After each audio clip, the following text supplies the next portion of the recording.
Hello friends, so today we'll be discussing about an important concept which is the snark.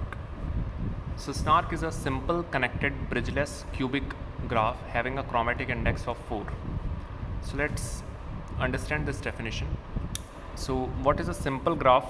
Simple graph is one in which there are no self loops, that is the edges starting and ending at the same vertex, and no parallel edges, that is edges between the same pair of vertices. It's a connected graph, that is it's not like this graph where we cannot reach from 1 to 3, so it's all connected. So something like maybe this is a valid connected graph. Then it's a bridgeless graph. So what is a bridge? Bridge is an edge removing which will increase the number of connected components. For example, if we remove this particular edge, then there will be, this is the first connected component and this will be the second. So there will be two connected components which are connected within themselves.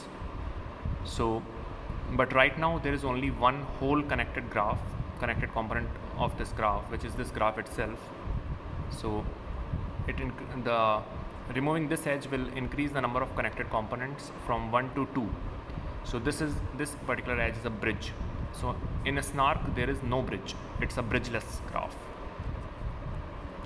Fourth point is it's a cubic graph. A cubic graph in which each of the vertex has a degree of 3. For example, if we consider this Peterson graph, this vertex has a degree of 3. It has exactly 3 adjacent vertices, 1, 2 and 3. Okay. Fourth point is its chromatic index is 4. So I have made a separate video explaining what a chromatic index is, but it is basically the number of colors required to properly color its edges.